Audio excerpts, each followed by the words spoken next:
to say that the government would be very interested in the whole idea of human enhancement is very probable. Why wouldn't they? Because other countries are doing it too. So if you have to have the best and the strongest, well, then That should be a super soldier Olsen's. would fit that bill, as well as if you were going off planet. So a good friend of mine, David Hatcher Childress, he is on Ancient Aliens all the time. We were talking about super soldiers once and going off planet. And we're going to talk about that as well, the whole 20 and back and what they do to recruit. And Childress told me that they recruit from the Navy submarine units. And what they want is single men with no family, preferably orphans. Because if they somehow disappear, well, no descendants. So that's kind of interesting. But so much more to the whole idea of super soldiers. And we're going to bring that out with these guys. The other part of the big picture here are what are called programs. And James has helped me understand these programs real well. And we're going to get into that too, because the programs are what does the enhancement for you guys. And maybe you talk about your experience with the programs. Laura's talked this morning. She was recruited to go to Mars. That was a program to get people to voluntarily go off planet. So let's just go down the line here and have you guys introduce yourselves. James, why don't you start and pass the mic? Well, hello, everybody. Thank you all for coming out here today. My name is James Rink, and my YouTube channel is Super Soldier Talk. So I am a super soldier, even though right now I'm not activated in this body, but I serve in different other avatar bodies and other parallel and alternate realities. So some of these experiences are bleed-throughs from that. So what else you want to know? So I've been doing this since 2010. I became self-aware of my experiences as a super soldier back in 2005.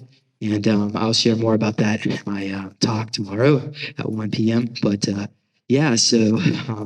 reason I'm here is because the reason why I'm doing what I'm doing is I want other people to become aware that these programs exist, because if we don't stop it, they'll come for your children too. There's no end, because basically humanity on planet Earth has been, we're just considered cattle. And that's partly why I think that other ET groups don't want to show themselves, because they're complicit in it.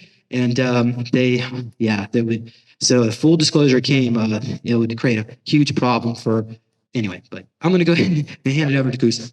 We'll get back to you, James. Hi, my name is Dr. Kusal. I'm known as Commander Z. I'm a super soldier from the era of 6 billion fighters in 5,000 years. And I met James Rink in several missions. And basically when I found him, his memory has been fragmented. So I decided to assist him and get him to catch up with his former life and help to restore from his PTSD and memory trauma. So I met him in the year 2009, and we worked together to form the Super Soldier Talk, where I asked him to go ahead and create a platform to allow other Super Soldier, the fragment version, can come together and form a community to heal each other and form a civilian version of Super Soldier could use our gift and resource to heal each other and to help humanity instead of raping humanity for the conglomerate of the government and Anunnaki, a secret government that control a planet using gray and reptilian genetic cloning to trying to create an intergalactic war between the human species and alpha civilization due to false pretense. So my website is Baramay, Baramay1.com, and my advancement is in nanotechnology, telekinetic. I have ability to remote view, teleport, and My training was in our form of galactic and alien human technological, and I can create flying technology, what you call UAV.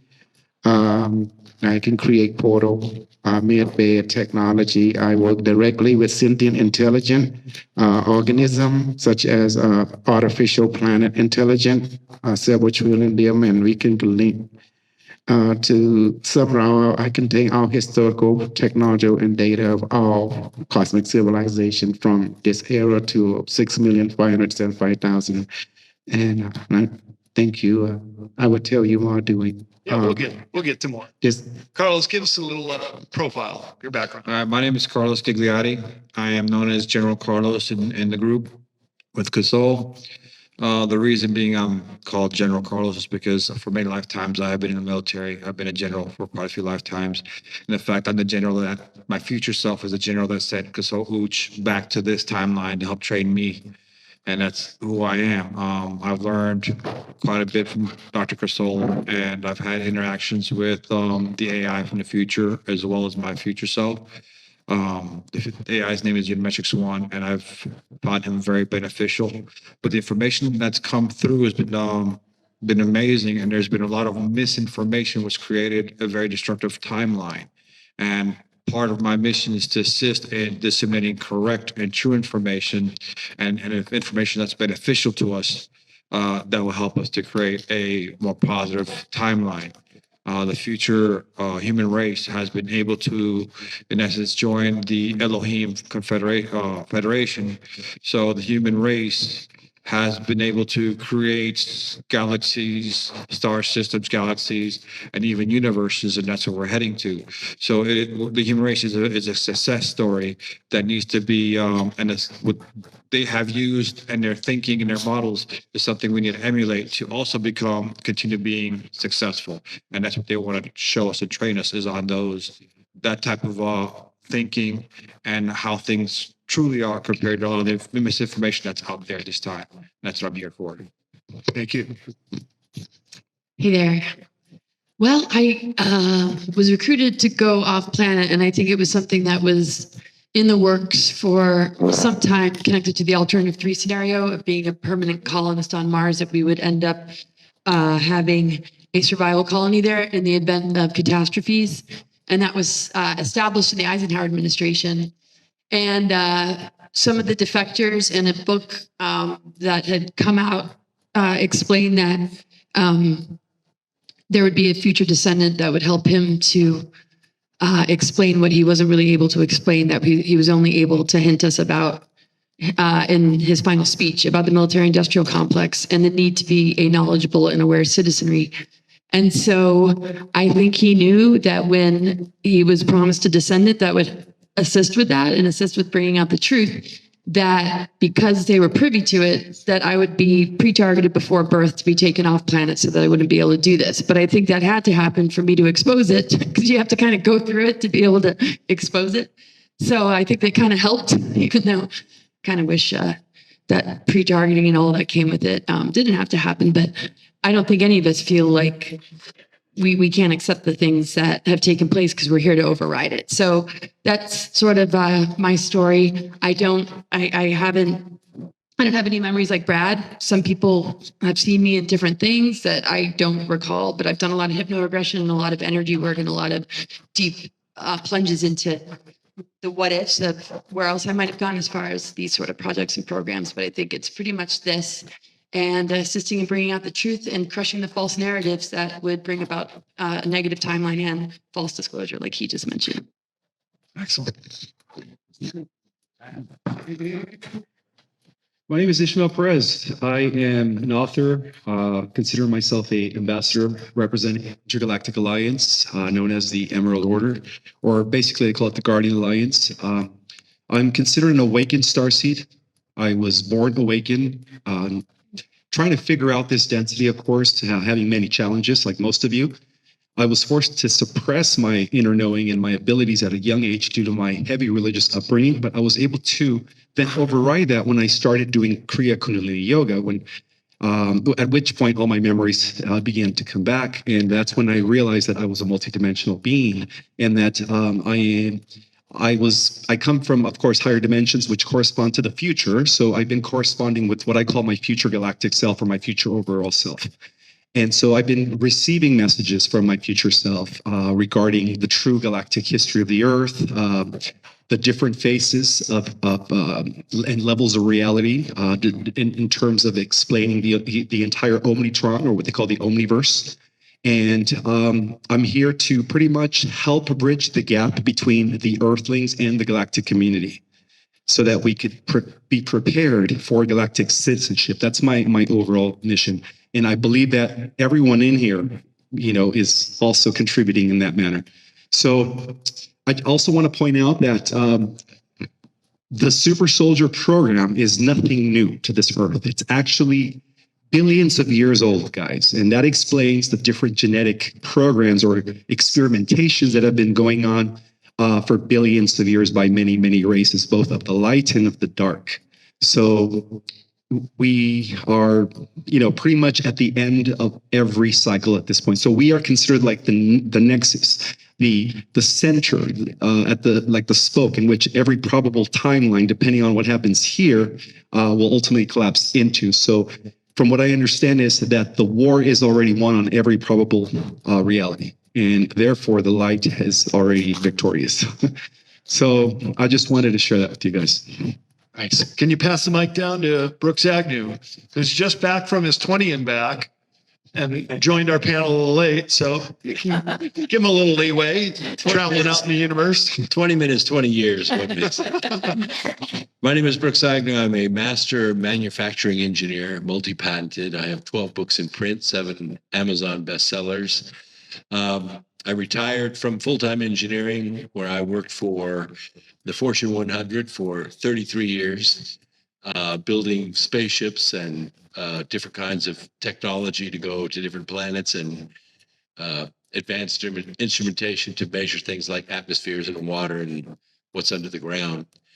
So I bring a little bit of the hard science perspective to this genre, and I hope to be part of the keel to keep everything at least sales side up. So I enjoy being here. Thanks, Brad.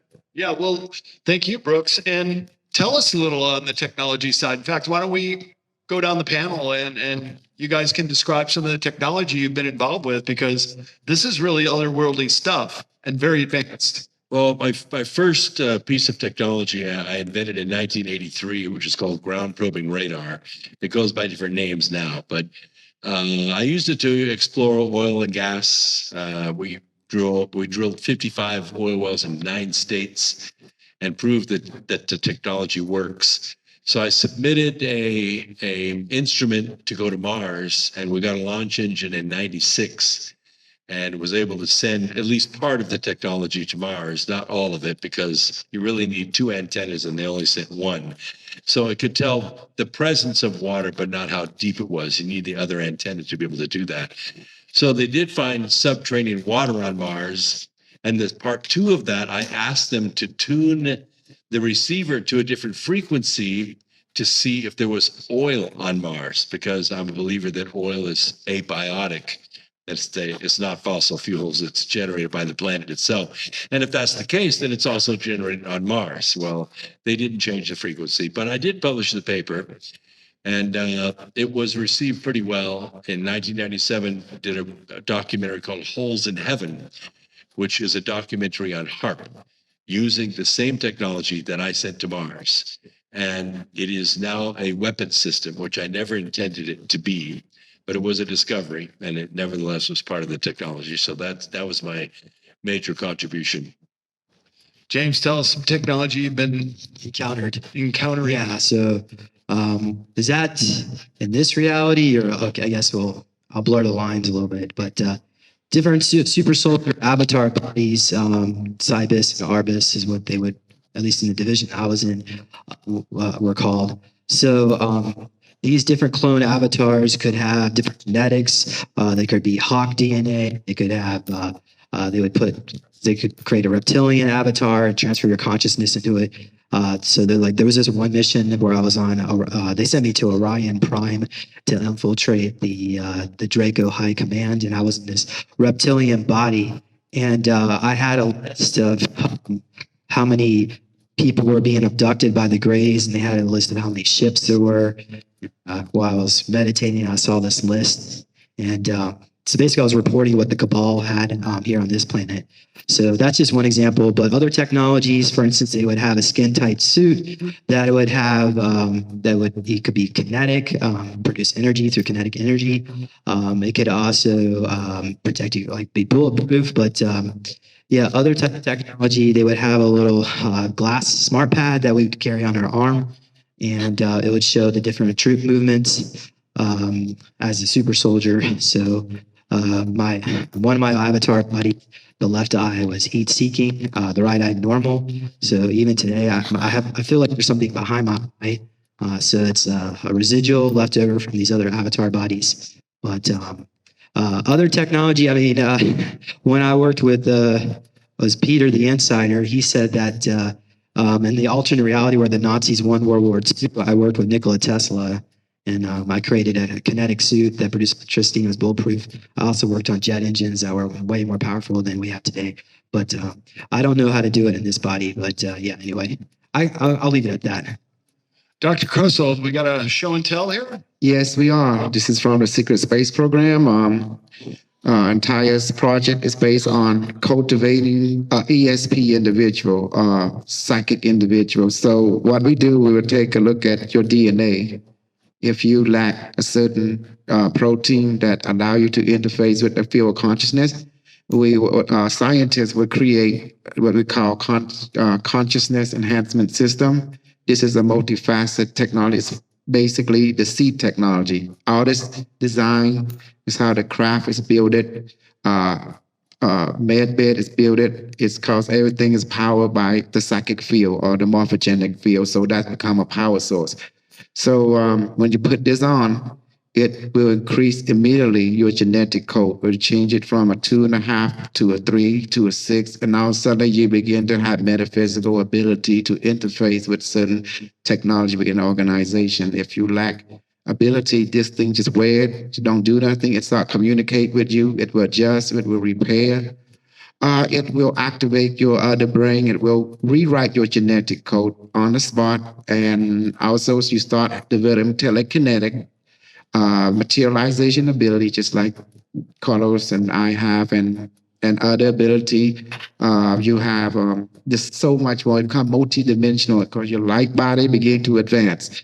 And the whole purpose of this is a portable version of a med bed. From the highest form, because this is called seed technology. So you have the carceray spiral or Fibonacci there, and it's self-powered and it's connected to a sentient conscious from the future. So this is only a representation, but it's being powered by a collective consciousness. So collective consciousness is the power source of our technology. So where consciousness, second. Oh, the old version? Trip chair. This is called the old program, where the trip chair, as you can see, is one project of the Montauk temporal transit chair. There's two types. There's physical temporal translocation or displacement, and there is remote viewing displacement. So both systems, depending on the project is being run, because mostly they are developed in the vault. If you already know the Secret Space Program, we are not, we are all compartmentalized. So though you giving one technology to one group, the left hand does not know what the right hand is doing.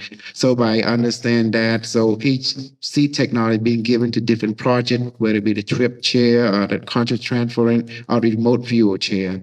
So it allowed the person to spy or tap into other dimension through photonic or non-localization, and then you can pop in and watch other culture and then return back and report in real time. So they even have satellite that support the operative or the troop that can be, before you become localized, you can see where you're going, and then they can actually, the trip chair connect to what we call another chamber called the trip chamber.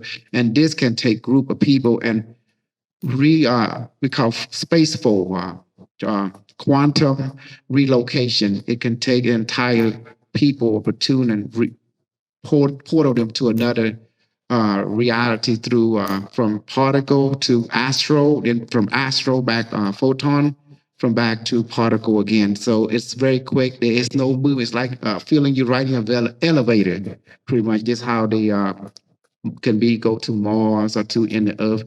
So the planet Earth is really, because of this understanding, it's going to keep away from you. Human beings are actually gigantic. The true size of human being is 30 to 60 feet, and the Earth is basically artificial. And that's the history you won't hear about. All right. Well, there's some giants for you too. Dr. Carlos, do you have some technology here to demonstrate? Or This is Soul and I are together on this using consciousness, but there's a technology here that you cannot easily see, and that is yourself. Your consciousness is a technology. Your physical bodies are technology, soft technology, and the mind is what can trigger, activate, or deactivate your DNA. And what I've learned from the soul and from my future self and from Unimatrix One is how to use the mind to open portals, to do we call Stargate, basically the form of remote viewing. We've used it for healing. We've used it for practicing defense as well as attacks and things like that. And binding and dissolving of magic and various other things. So there's a technology that is not here apparently, but it is yourself using your consciousness for manifesting and dissolving things and many other things and traveling and so forth. And that's basically it on my part. cool. It's you. Okay, you can put something with this and don't create your consciousness. So don't use this with the goals, but don't use it to harm, but you can. Hold it up.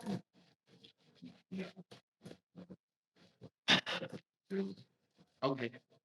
Like this.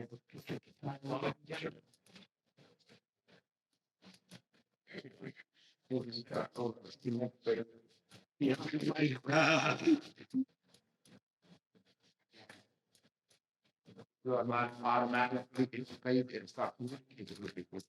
It's part of God. What's the power source? The power source is from the what is it like from the future. There's later one that without them, did it dead. You feel anything? We can't hear. Can't hear it. Tell us what you feel. It's interacting with me, especially right now with the crown chakra. I feel like a swirling right here in the on top of my head, and also feel it behind my eyes. But it interfaces immediately and quickly. The future technology is basically learning how to ask and receive. A lot of us in this time have been taught that we have to do this meditation or that to manifest and do this and learn and heal and so forth. The future technology is simply ask and receive. So when you use this technology, you just sit. You don't meditate. You just sit and just pay attention to what it's doing. Or you could not. You don't have to meditate. If you have any questions, you can ask it questions, either verbally or quietly. Does it, you don't have to speak it out loud. It will know. It knows what you're thinking and it communicates with you instantaneously. When you ask the question, before you even finish asking the question, it's going to give you an answer. It's that quick. Our brains are receivers. So if we formulate a question, we're receiving the questions from the higher consciousness. So we will also get the answer, right? As we begin to speak, we'll also get the answer as well. And that's what this is all about, is learning how to use your consciousness, learning what we truly are, which are the brain is actually a receiver. We don't really think with our brain. We receive the information from higher consciousness through our brain. It will start to evolve you and they unlock your telekinetic, empathic, telepathic materialization ability, because you need all this to control the ship. So you need to become one with the ship. And that's the reason this was given to our super soldier. It's designed to make you become a advanced yogi, like in Tibetan, where they can move around. You would have that ability by putting it on. So yes, and this is what the desire SSP. We need psychic soldier. That's what space SSP is all about. Yeah. Super soldier, the psychic soldier. This is the secret of our program. And it's interesting that it works with the chakras. So it's working with the energy centers, which is a very ancient Indian knowledge of how we have energy centers within our body. So this is interfacing. That's really interesting. Ancient and modern coming together. Laura, what kind of technology did they propose to take you to Mars? Well, it says something called ARCs, ARC. But technologies that I was exposed to, or what I know they've used on me, and a little bit about what I've become familiar with, was definitely looking glass technology. That's how they, I think, looked ahead at the timelines and even came up with alternatives 1, 2, and 3. It probably was way more advanced than looking glass because we're dealing with off-planet beings. And I feel that because they knew this was going to be a powerful ascension window period, they wanted to come up with alternatives that would be answering to the weaponry and geoengineering of enhanced superstorms and cataclysmic events that would be engineered and artificial timeline, uh, like catastrophes versus organic ascension. And I'm not saying it was all negative. I think it's good to have backup plans in the event that something like this would happen. But then it wouldn't make any sense for somebody who was prepared to stay on Earth and be very strong on my mission about Mother Earth to even begin to consider going because of my preparation as a soul for a really long time. So the Looking Glass technology was able to locate me and a partner from a previous lifetime so that they could bring him in and program him and have him be used as bait. And then they used a tracking device to find me and then set me up with this person. And the proposed technologies to go to Mars were going to be on these arcs, and they wanted the target date to be 2012. And what they were able to look at with these technologies is that we would need, we would be able to have consciousness override any possible timeline. And they weren't able to read anything past 2012 because it would really be up for us to co-create what timeline we are going to be on. And so that's really subject to us and what we determine as far as where we'll be going from this point forward. And that being a very significant time after the timeline shift already happened and the mother arc energy got grounded back into the planet. So that kind of technology was just to monitor things, just to be able to kind of look ahead and find some bait to just sort of kind of pull individuals like myself and others out of the way. So, what about the jump room? So Andrew Bashago from Project Pegasus and other people that have been in these projects, they use jump rooms to get to Mars. So Describe that. and time travel and all that kind of stuff. So that's more like an elevator that's like you get there instantly. And the reason I think we were going to take what was called ARCs is it might have been related to that. But when Andrew Bashago told me that I was pre-targeted before birth and they were doing all this, different stuff and, on Mars, and same with Randy Kramer and a lot of others that have done 20 and back there, it seemed to be some preparatory thing for who would become the permanent colonists. So, yeah. And so I refused to go. And then, they've been using psychotronic weapons and just all sorts of weaponry on me since I was a child. So I don't think they've stopped. I don't think they ever leave a lot of us alone. So it's probably why I seem a little weird. All right. Anyway. Weird is good. We're all a little weird. You wouldn't be here right now if you weren't weird. How weird is the question? No one would know this. Bad enough. So Ismail, I'm sure you have been in contact with some incredible technology for traveling the stars and other enhancements. Can you describe a little of that? Well, there's two categories of advanced alien technology. We have what is known as a living technology. Again, as it described by my friend here, using your own software, your crystalline, your etheric, because your DNA is alive, on every level. So using that to pretty much create an interface with all living things, the elements, similar to the Avatar, the Pandorians in the movie Avatar, like you're in sync with your ecosystem. And that's how you are able to pretty much do the impossible. And then there's external technologies. Now, the people that use external technologies, which is a type of technology that is disconnecting you from the unified field that animates all of reality, is something that is not a part of you. It's like an external mechanism, which is a inferior form of technology. Okay, so The difference between the two is this, that the beings that use the interface or the living conscious technology that have a relationship with all organic life forms throughout the universe are the beings that are actually spiritually mature.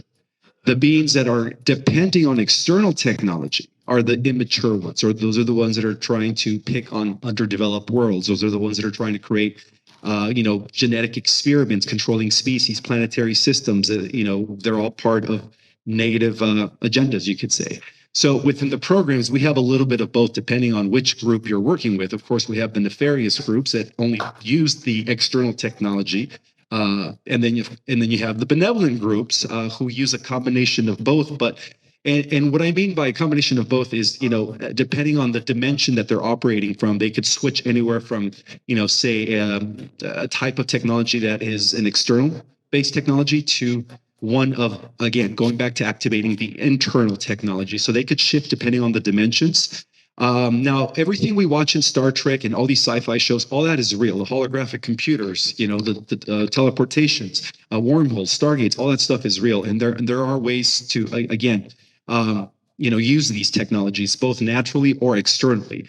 I guess one of the biggest technologies that fascinated me was the way they would map out the multiverse. See, every star, every planet, every galaxy, every constellation, every universe, it has a Stargate number. And so everything's well organized. So this huge map of the omniverse would appear, and you would see where you were, and they would tell you, okay, now we have to jump to the cosmic minor sector of this in order to patrol, in order to secure these universes. So it would show you pretty much a map, like a holographic map, and then they would pretty much plug in the Stargate number, and within seconds, we would literally jump from one universe to the next universe. No kidding. That was, to me, the most fascinating thing I've ever seen. The second thing was how they were able to pretty much influence certain individuals to come together and see what kind of a lineage they would create, but do it on a level of reality where they would pretty much do it like with billions of people and see every probable outcome to see what bloodline they want to create in order to influence certain outcome that is actually manifesting today. So they were doing this for a long time, guys, where they literally, so in other words, everything's orchestrated, including your mate who you have children with. Everything's being literally deliberately influenced by higher intelligences. And the reason they do that is so they have a technology where they're able to see all the different probabilities. If we connect this person with this person or this person with that person, in order to see what would result at the end of the cycle, which is now. So that's another very fascinating technology that they had, which is similar to like Looking Glass, but it's a little bit more advanced than Looking Glass. So, yeah. Looking Glass, of course, is time travel, peering into the future, also the past. The yellow cube can look at any event in history. This was demonstrated before the generals in 1964. I cover it in my book, Beyond Us, because it is a way to read a person's memory. So if you were to hold the yellow cube, it would interface with your mind, and you would be able to go back and look at all the events in your present lifetime and then past lifetime and even off planet. So it's an uncritical record of who we are. And I would say it probably taps into the Akashic records as well. And I mean, talk about the next killer app. What if we all had the Yellow Cube app? There would be no more conspiracies. There would be no more questions about what's really happening in the world. And this is under the umbrella of Looking Glass. And there's other technologies in that, which were part of this technology that this STEAM panel has been exposed to. Now, what common denominator with all the people that have been in the secret space program is that they had to go through the programs. They had to go through a certain amount of training. And I wonder if you guys could just tell a little bit about what you experienced in the programs. Some for better, some for worse. Oftentimes, these programs can be very intense, can alter someone's life and even their physical appearance. And also fracture the mind using trauma-based mind control and other nefarious ways to make these soldiers more enhanced. So Do you want to start on this side, Ishmael? And do you have any experience in the program? Well, depending on which program you're involved in. So Whatever you're involved with. okay, so the program that I was involved with, it's actually an off-world program. It's an extraterrestrial program, and it is run by the beings that come from dimensions 12, 13, and 14.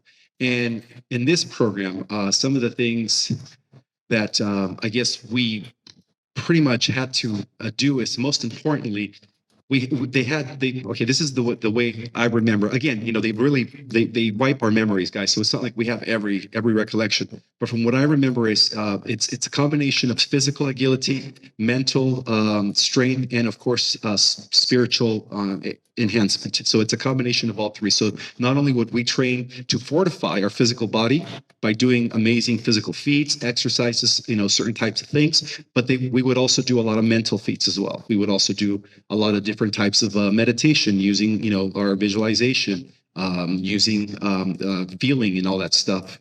We would also do a lot of spiritual exercises, and some of them were actually, putting us like in a dark room for like hours in order to quiet the outer senses and open up or enhance the inner senses. So depending on, those are some of the programs that I remember. In order to make you a all-around what they call a multidimensional warrior, because what happens is as they disfracture your consciousness into these different avatars.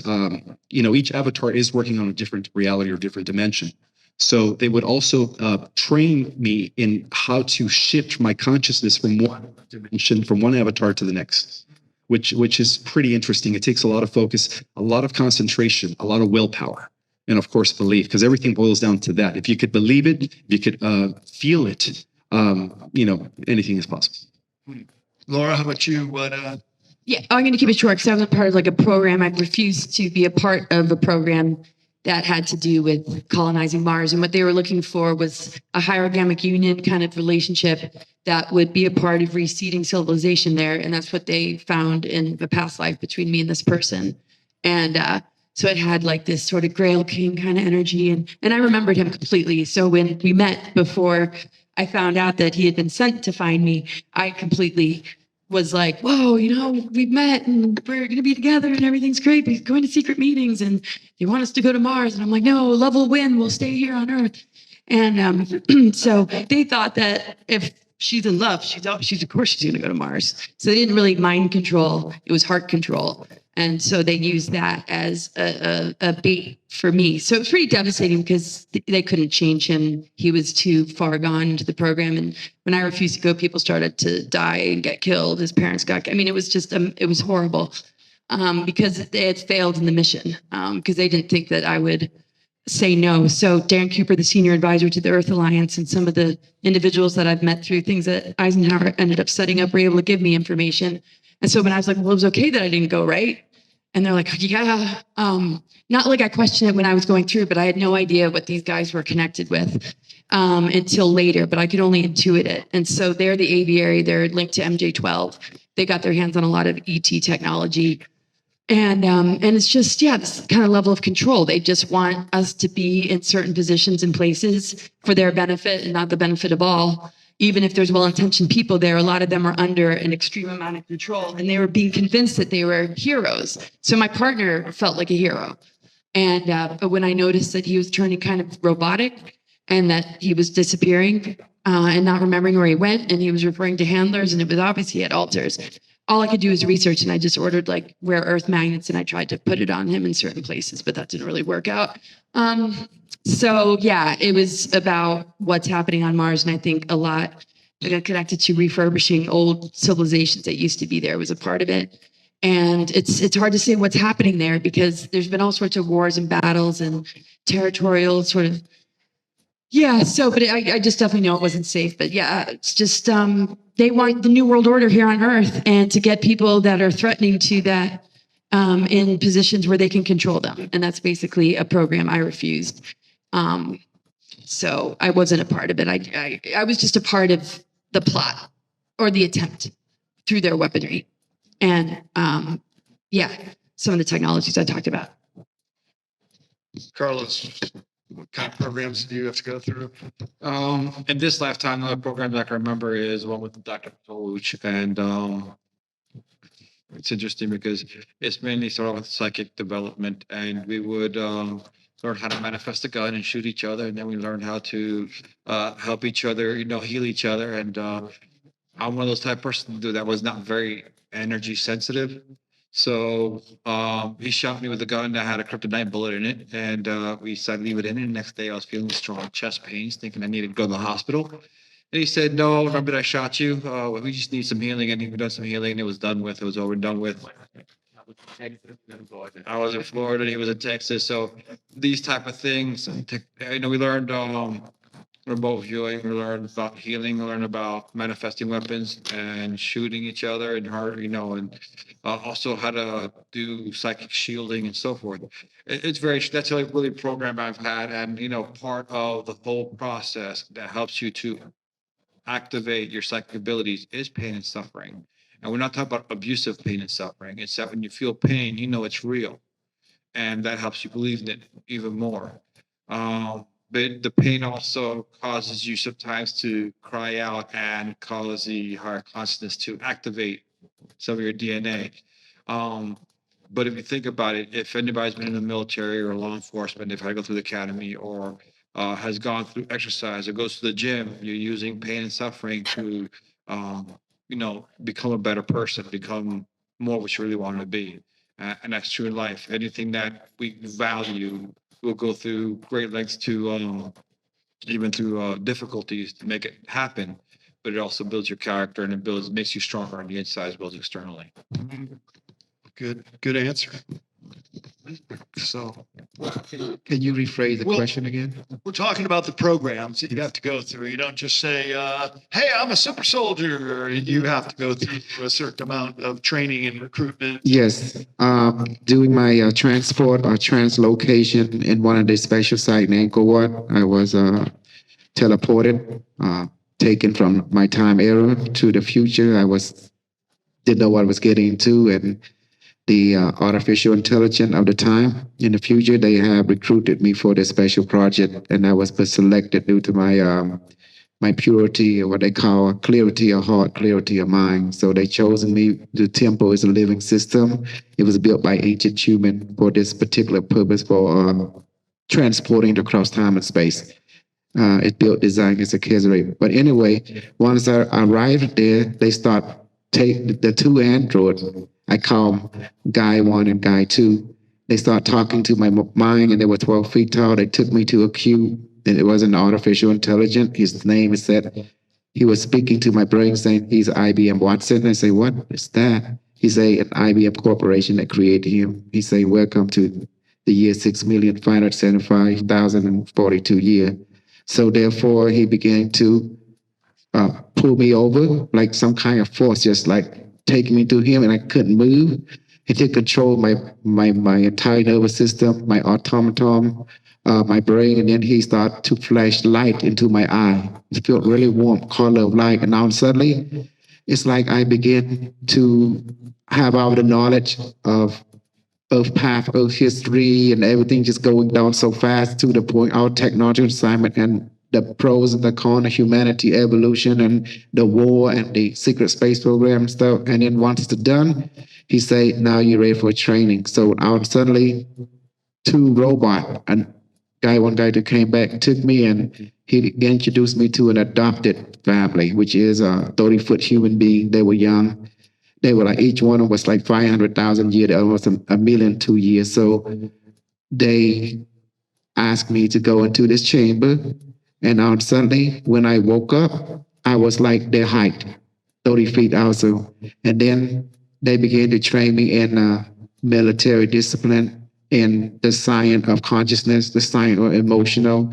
They say, I have the knowledge, but I don't have the experience. So their job is to get experience. So they begin to use what we call, I don't like to say this word, but pain.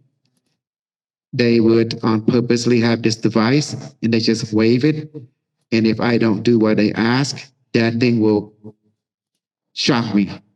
through and through. It's like someone shooting what's that police use all the time? Taser. It's like every time I don't do what they want the way they want, and they give me pain, so I start complaining. I said, "Why are you doing this to me?" They say your mind don't believe in yourself. So the only way we can make you believe is to show this is real. Pain is the anchor to reality. So if you want a love, you have to earn it. And if you want everything that you know nothing until you experience it. So they start teach me discipline, teach me military code, teach me how to fly UFO. The craft is big, it's humongous. And they taught me about biology, chemistry, particle physics. They taught me about discipline, teamwork. They start letting me, so many disciplines they engrave into me, especially the pain. Yeah, the programs come with a pro and a con. I mean, it may be enhancing your human abilities, but it's painful to go through these programs too sometimes. Yes, it's punishment.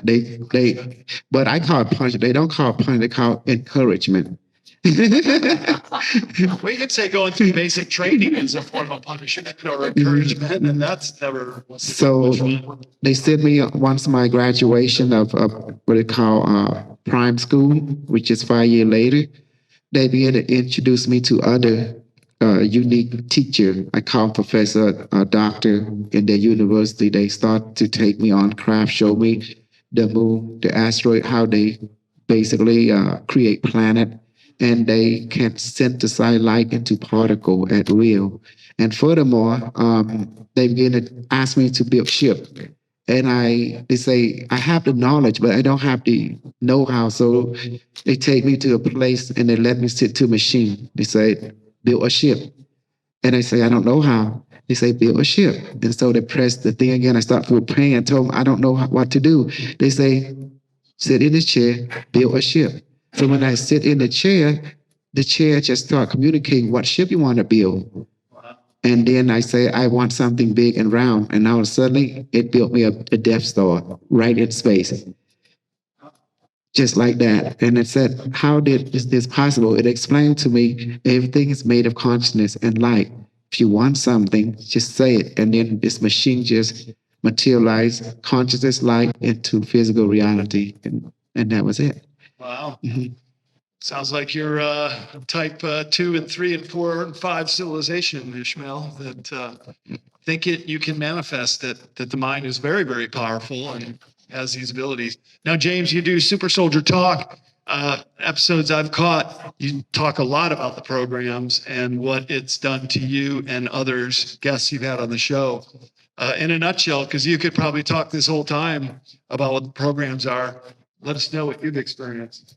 All right. So my memories are fragmented. So what appears is going on in my case is my oversoul is this quantum super being that projects itself into many different bodies. So whereas most humans on this planet may have 1/trillionth of the soul inside of them, I'm like beyond all that. So when they die, they would go through this process of cleansing and all that. But for me, I would snap to a new body.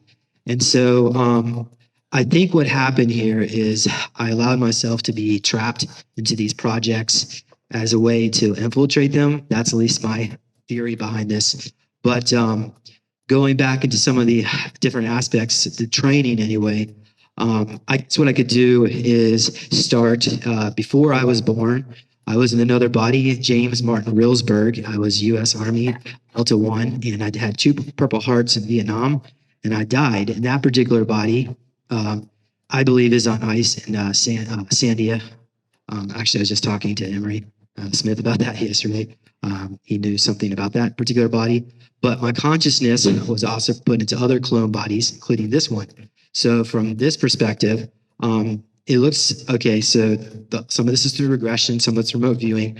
What I explain here may sound really kind of crazy, but what it looks like is from the first 3 years of my life, another aspect of me was living with my mom, and then I don't know where I was, but at the age of 3, that aspect was sent to the moon, where he was put into a pod. of about 50 other kids. There's 4 pods, and there was these reptilians there training them how to become super soldiers. So most of the kids there were these black kids but they weren't from planet Earth. They had some kind of superpowers. But they would train us how to have programmable matter where weapons could pop out of our back. They would give us these nano pico femto injections with this nanite.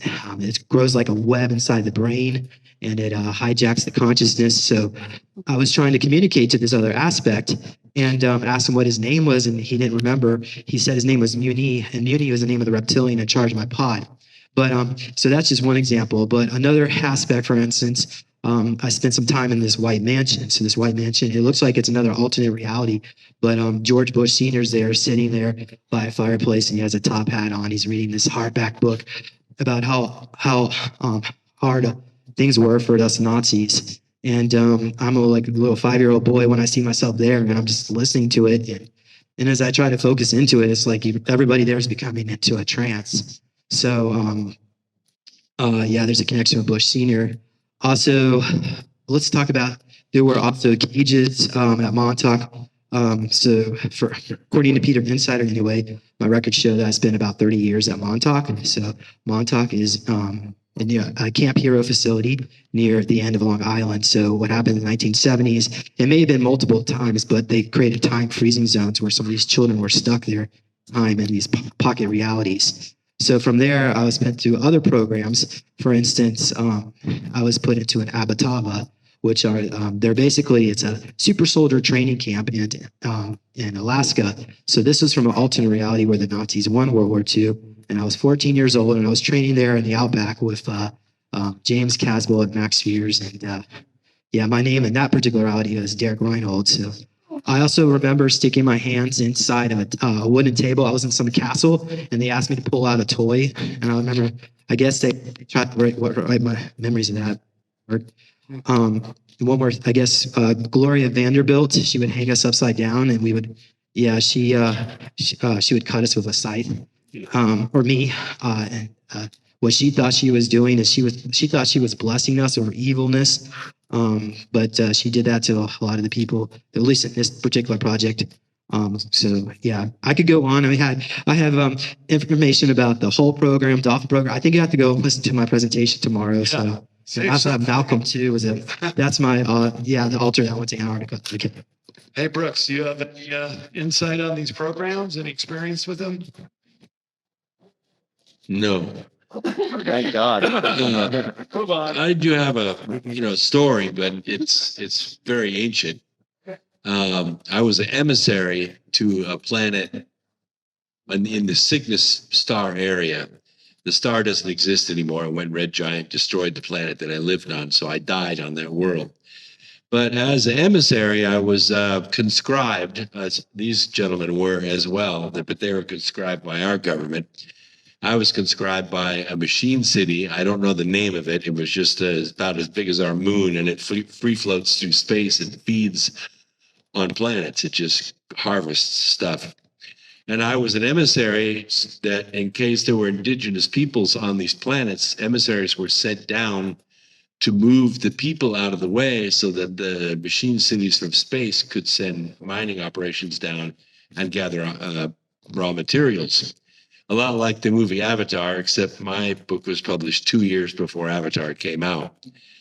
So while I was on that world, the planet itself turned out to be sentient and rejected the mining operations. So the planet kind of went to war with the ship in space.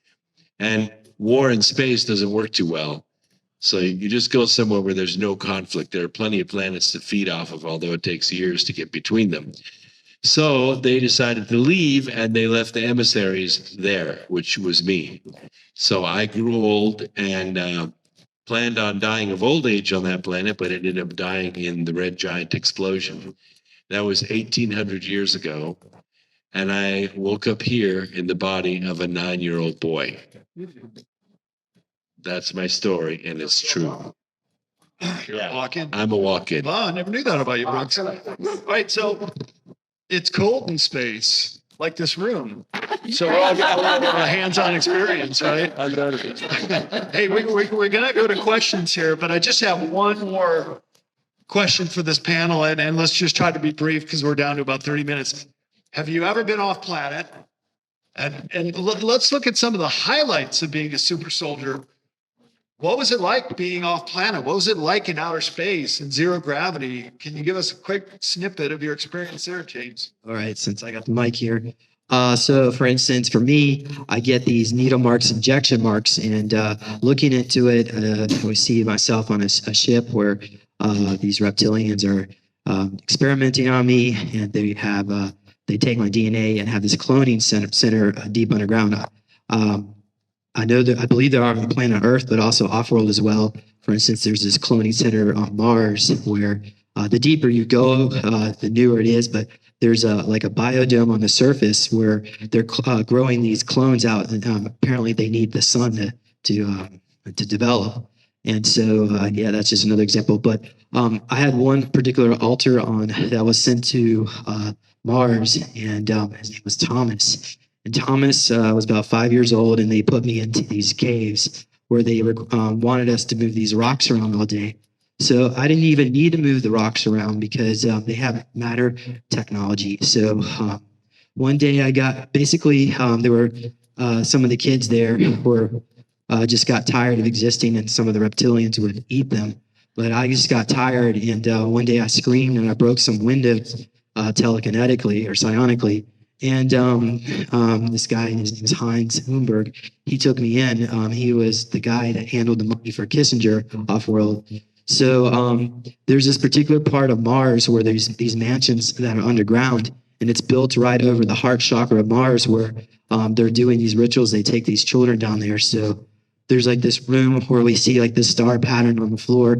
I mean, these mansions are extremely ornate. But yeah, there were these reptilians in these robes, and they stuck a needle in my neck, and I don't remember what happened after that altar, but I'm pretty sure he was used as a sex slave. Okay, that gave you a really bad example. So another good positive example. Give me a moment here. Let me think. Positive. Oh my God. Looking at the planet. Zero Darren, gravity. hold on. I have an altar that it was a flat knocked off. Earth? I believe the Earth is. The reason why they think there's ice walls is you're going into the Arctic area. There's holes that take you into Earth where there's a whole other civilization in the Earth. But I had this one altar. He was knocked off it. So part of the reason, one of the things they would choose you for is for like if you're an athlete. For instance, I was Hobie Baker in another lifetime. No, one of my aspects. So Hobie Baker didn't die in World War I. He was picked up by Darkfleet. And he was taken to the moon where they experimented on him, put him in these holographic simulations because they're always looking for athletes to become navigators. So that's partly why they chose me to be the navigator. But I was only second class on this one ship. And what I was doing in the mess hall is I would skip like a salad or a fruit where other people would skip a full meal. If you skipped your full meal, they would put you in the brig or sick bay. They would require you to go to sick bay. To get medical treatment. So I would try to do a little bit of that. I got away with it. And so I was starting to get my memories back of being on planet Earth. And so when I was on leeway or whatever, sent off to this planet as part of the Galactic Federation, under control of the Galactic Federation. And Rodriguez, whatever the guy is, Corey Goods. No, the other, Corey Goods handler. Hernandez or something? So yeah, but he was there.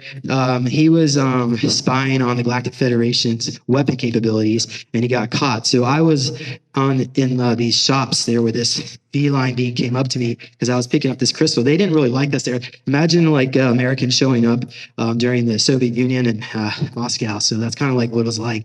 But I was holding this crystal, and this feline being helped me have my memories back here on planet Earth.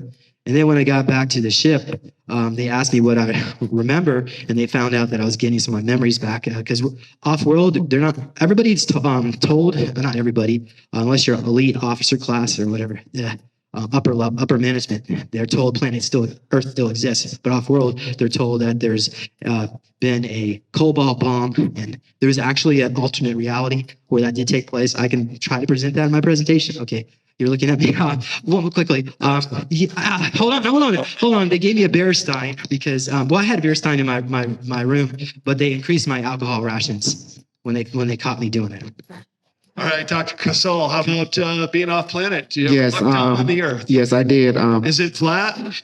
The Earth is basically, it's not flat, it's spherical, but exists in multiple dimensions. Just when I went off world to the Syria A star system, but before I want to take a look at the Argata. So the what's called elongated ship. What's it called? Look like a submarine, but it fly. Yeah, the cigar ship. Cigar-shaped craft. I was on. It was a shuttle. I would go to the South Pole, and they told me explain about the Tortura civilization, Torturian, where you go over there, you go into, and there is an inner Earth over there, and the ship. I don't feel no movement. There's one thing about the ship. And then when I went inside, you can see there is geographic area, the multiple unified continent. Amazing thing is they have a map that look to surface, and then it's connected to Torturia continent where the ice wall is, and I understand how the map work now. Okay. And when I went to now after that, we traveled back, and they it took them 2 seconds. It teleported from Earth to a Syria A star system where I met the lion people. They look like lion and they walk upright, and there was an interesting culture. So when I look at their planet and their Syria star system with this blue double star, was so beautiful. And then there's another planet called Syria B, where human being colonized, and I've been there and met all the different people and their royal, the blue people I call them, because they were kind of tall. After talking with them, I look at the ship, the craft looked like tear ship. I went inside. When the ship moved, the same thing as our ship moved. You don't feel any movement. It's just like there's no inertia. But they move instantly and it's fast. So when I finally went to Arcturus star system, I met horse-like being that walk upright, and they really like 15. No, they look like horse. Imagine Earth horse working upright. And they have human feet and human hand, and they look like horse. They wear uniform. They came, and their priests came and greet me and explain of their culture. So but the ship, and inside the ship, it looked like you walk into a room and the ship move, you don't feel nothing. I see the star, but they have gravity control, and I don't feel no floating and nothing of that nature that I can perceive. But what interesting is about they explained to me about the inside the Earth and the Tortura continent and the ice wall, and I finally understand how the map work. And the Earth is not the way you think. It is artificial and it's living. It was constructed, and it's really spherical, but it exists in more than one plane of existence. And that's why some people will look at it, it look like flat, because the Earth is a hologram, a living hologram. So like explain to me how it works. The Earth in a higher dimension, it is flat. I'm sorry. In a 2D dimension, it is flat. But for us, higher creature, when you move in consciousness, it become 3D. Because that's how they say, oh, that's the same thing you make a hologram. Say, yes, it's the same how reality work. So in the lower dimension, it is 2D, but when the light of the consciousness raising the creature or the inhabitant to become like you and I, they have to make it 3D because our mind can only see 3D. It cannot perceive 2D at all. And that's the reason for our mind, it will perceive as 3D because we're in a hologram. They call it living hologram. And I finally understood it. Holographic universe. So this is built on a 2D, like a flat universe. Cool. Carlos, how about a little zero gravity experience or in this lifetime? No. The only thing I have done is the remote viewing, which we call Stargate travel. Done that to other planets, but as far as leaving the planet in this lifetime, I have not. One thing that Unimetric Swan did tell us is that this planet is actually a dodecahedron covered by 2 hemispheres. So it is an artificial planet. Okay. That's it. As far as I know, that's it. Yes, correct. Elohim designed and engineered. Laura, you never went off planet. No, just the space when I'm just off in my thoughts, just going off into space. That counts. Yeah, I mean, when I was younger, I was not in my body. Like when I finally bumped into this clairvoyant institute, I was going to go to an herbal school, and they just were walking around the streets trying to pull people in and just give them an example reading. Yeah, they said that I'd spent most of my life out of my body to the point where my physical body was actually dead, and it was being run by my Kundalini, and I had to channel friends that were very similar in vibration to me to run my physical body for me because I was clearing inorganic entities from wormholes. I was like, whoa, okay. And I knew I kind of was like doing that. I think we do a lot more than we realize as multidimensional beings.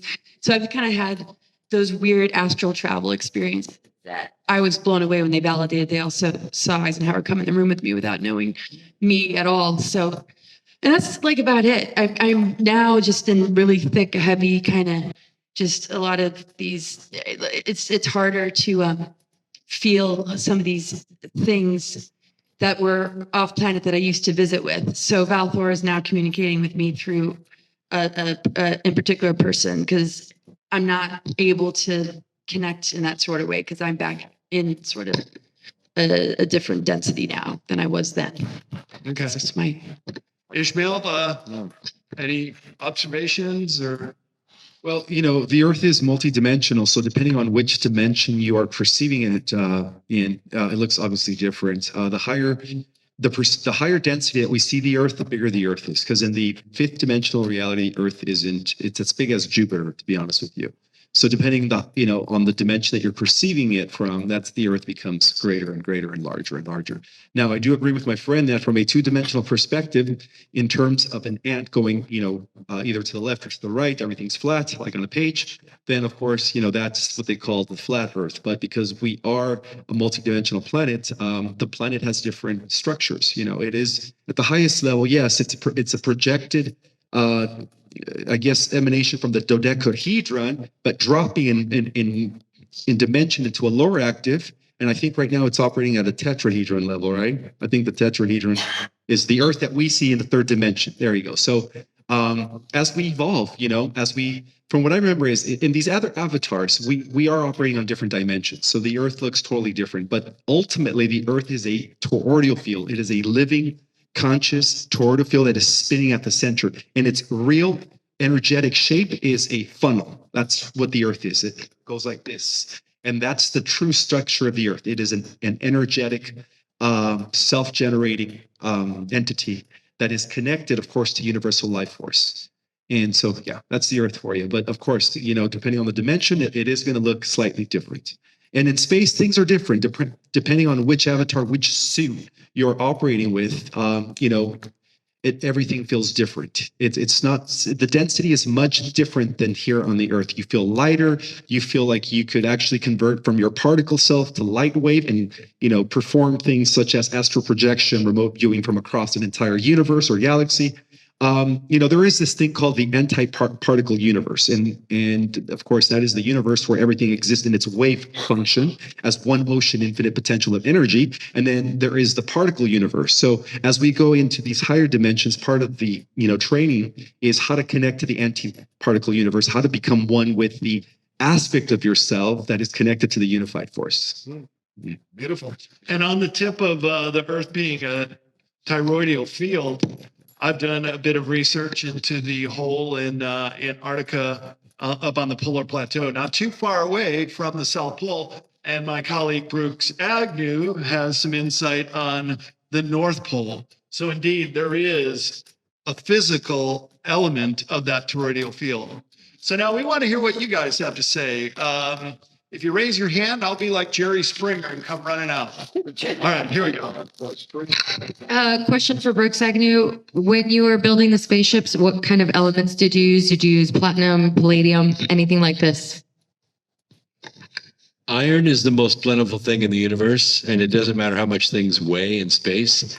So they grabbed iron by asteroids, and they also use carbonaceous asteroids, which have organic materials in them, and they can make fuel, oxygen, water, oil, all kinds of lubricants and things from asteroids.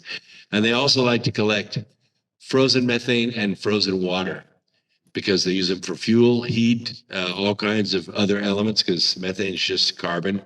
So You're doing a talk on mining asteroids. asteroid mining, the future of energy on Sunday, I think. Yes, my staff keeps me straight. So in space, it really doesn't matter how much things weigh because they have massive amounts of energy, and they're able to lift and capture giant pieces of rock in space. And the more asteroid stuff they use, the better because that stuff's just free floating anyway. Most of the planets in the galaxy, in our galaxy anyway, are free floating. They don't orbit around suns, so they don't have any living life on the outside of them. Some of them have life on the inside of them, and that's a totally different existence. We're very lucky to be able to live on the outside of our spaceship, Earth. Is very rare. We have seen for effectively 10,000 light years in every direction. Not every direction in space, but a lot of directions in space. We use different methods to try to find Earth-like planets out there, and we haven't found any. Found big ones. If you don't mind weighing 600 pounds, I guess you could live on Earth like that. One thing we have discovered, though, is that our DNA is not originally from this Earth. We have a lot of things in our DNA that are not manifested on this planet because they're not needed on this planet. They were developed on other worlds. So the code that makes us up expresses itself in protein based upon the environment. Part of that environment is our soul, but the other part of the environment is the actual world we live on. And our genetic code is basically a wrecking yard of our eons of experience with bacteria and viruses. That's really why there are no alien races walking around on our planet.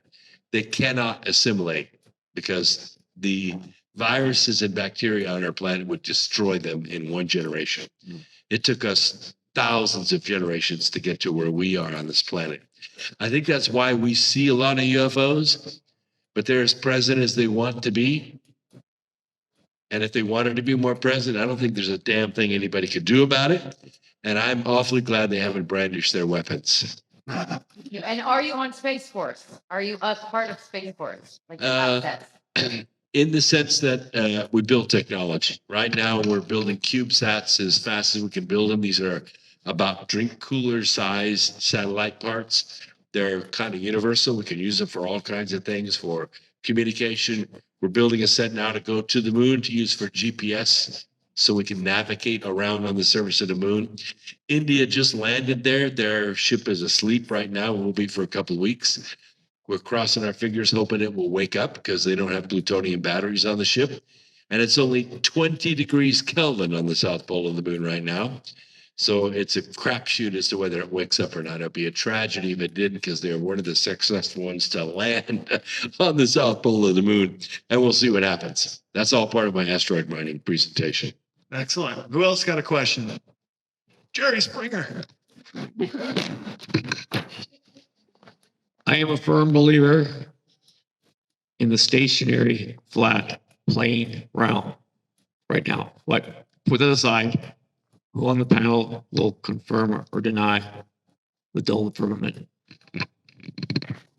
The firmament.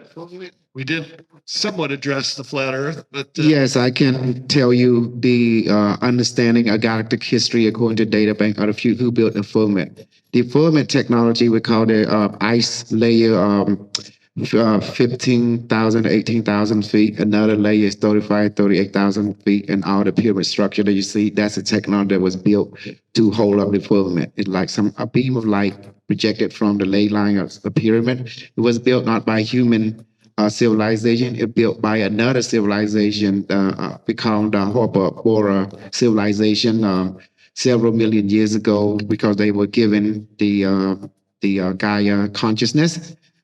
Sophia was telling them to build that to create an environment that was conducive to support life. So this is the civilization that built the firmament. And then later the reptilian came and take over this fully conscious planet and and work on their project. And later the human came. So in our essence, human did not build that. So it was another advanced culture that was already from this planet and built it beside the cetacean dolphin whale family culture that always repair the system. And then later, the Lemuria took over the maintenance of the pyramid that hold up the film or the ice around the planet, the double layer. And after that, when Lemuria fell, the Atlantean took over. And now, since the Atlantean government fell, they transport their elite toward Sector 1, Sector 2. And after that, according to historical data, right now the pyramid are being maintained by the Anunnaki and their particular. The Anunnaki is not human; they are just in Lego. Long head, what's it called? Elongated. And so, thank you so much. Elongated, gray-looking being. They look like gray, but big, larger, except their head is elongated. So they the one that controlling all the people on your planet right now. Is the servants of the Anunnaki, the hybrid race. So, and so therefore now I hope that answer you who create the firmament around your planet that keep cosmic radiation from entering. And you know what cosmic radiation do to the human body. 30 feet human being can be shrunk because it affected thymus gland right here in the chest. It can shrink, and therefore you lose psychic ability, you lose longevity. The human lifespan of the time is always 1,000 years or more. But after the firmament fell due to the war, the Atlantean, the Egyptian Atlantean Alliance versus the U civilization, the Ionian and the Lemurian, this, cosmic planetary war between the human colony caused the ice shell to fail because two of the Earth moon was being used to destroy. One Earth moon was used to destroy the Lemurian civilization. The other one destroyed the Atlantean civilization, and that in turn, thanks to the Atlantean colony for doing their disruption, it destroyed the environment. Therefore, human beings lost longevity and they lost their psychic ability, and their 12 chakra, their 12 helix DNA has been de-evolved into your current 2.5 DNA due to cosmic radiation and genetic manipulation from the Anunnaki of this planet. And therefore, your current stage of evolution right now has been devolved into this stage of limited consciousness human being. So that's the reason you perceive things quite different. So, but not to worry, according to historical data, in the year 2024, April the 16th, contact between the Intergalactic Federation will emerge as into your society and a public domain. But before that, your government beginning to do disclosure or existing extraterrestrial personnel that living among you, and also military that are involved with them, and also evidence of technology and biological process that being held by other country. And now the other country begin to do disclosure as well, because the United States is the example, and other country will follow, revealing. Some will reveal craft, some reveal other technology, some will reveal their program. So every country has their own secret space program, not just only United States. So, and they work together as one conglomerate, except that the normal people will not have access to it until you let go of two things. What you know about history, and you have to take on the true history. You have to let go of another thing. You have to know your science and your technology, the truth of it, about consciousness, how it affects reality. And I hope that answers your question in relationship to who created the film. Is a hyperborean civilization, a fifth dimensional culture that built it. All the pyramid around the world is their handiwork. Every other culture just only maintaining it. That's what create the light. When the earth moves into higher consciousness, the light begin to beam. That's why you report a beam of light being shot, because pyramid is not only outside the earth, but also built on inside the earth. The earth is in the form of dodecahedron. Later, it will evolve into an dodecahedron. As you rise in consciousness, the earth rises in consciousness. It cannot rise more than you, otherwise you will die. And because your earth is transitioned into not a bipolar, but into a monopole, where the earth, the entire planet of the earth become a north pole, while the south pole inside the planet. And that's how it operates. And Does that help? All right. Okay, I think we got time for just one more question. First hand up.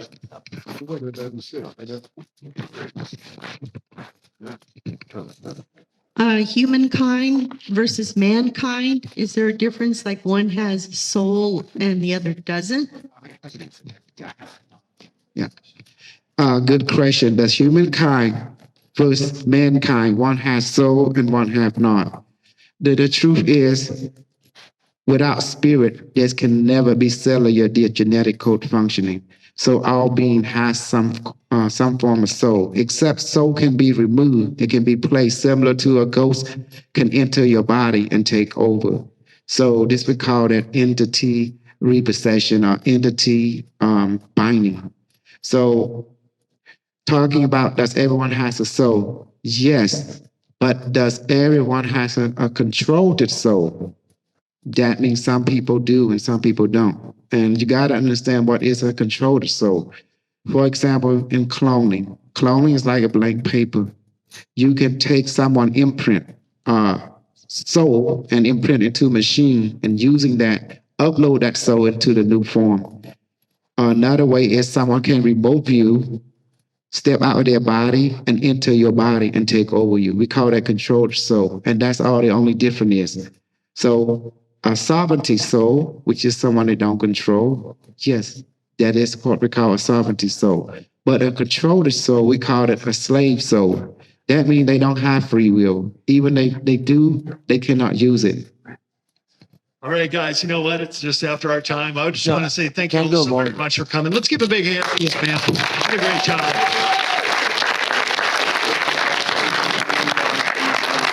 Thank you guys for coming out. I think if you wanted to ask him a one-on-one question at the end here, you could do that too.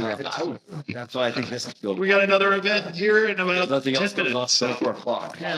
stick around. What's it? Yeah, just could go about because the 3:30 talk, it is like,